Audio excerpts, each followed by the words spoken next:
നമ്മുടെ ജോജി ചേട്ടൻ ഇപ്പൊ ലൈവിൽ ഇരുന്നിട്ട് ഒരു ചെറിയ കഥ പറഞ്ഞു. ഒരു അവാർഡ് ദാന ചടങ്ങിൽ വെച്ചിട്ട് ആദ്യമായി അവാർഡ് മേടിക്കാൻ പോയ സമയത്ത് പുറകിൽ നിന്ന് ഒരാൾ വിളിച്ചിട്ട് ജോജി ചേട്ടാ ഞാൻ പേഴ്സണൽ ട്രെയിനർ ആണ്, ഒരു അവസരം തരുമോ എന്ന് ചോദിക്കുന്നു. അത് ആരാണ് എന്നും ജോജി ചേട്ടൻ തന്നെ പറയുന്നുണ്ട്.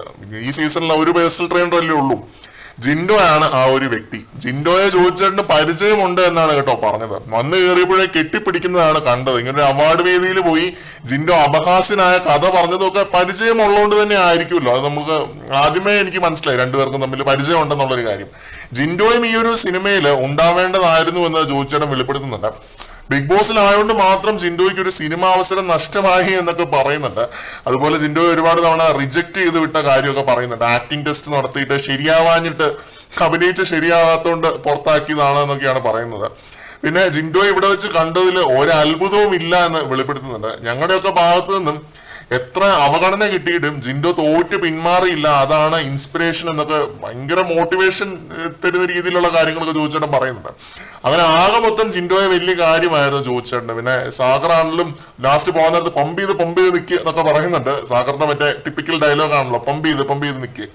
പിന്നെ ജുനൈസിന് സാഗറിനൊക്കെ കിട്ടിയ പോലെ ഏതെങ്കിലും അവസരം പുള്ളിയും തേടി വരട്ടെ എന്ന് പ്രത്യാശിക്കുന്നു. പിന്നെ ലൈവില് ജോജി ചേട്ടന്റെ കഥകളാണ് കേട്ടോ. മൊത്തം ഒരുപാട് എഫേർട്ട് എടുത്ത് ചെയ്തൊരു സിനിമയാണെന്ന് തോന്നുന്നു.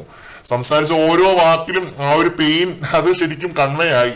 അതുപോലെ സാഗറും ജുനൈസും, സാഗർ തോറ്റുപോയ വ്യക്തിയാണ് എന്നൊക്കെ പറയുന്നുണ്ട്.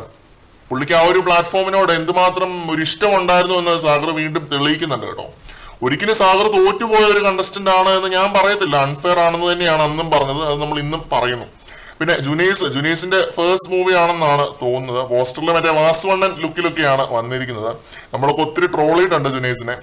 ആന്റി ഹീറോ കഥാപാത്രമാണെന്നാണ് കേട്ടോ തോന്നുന്നത്.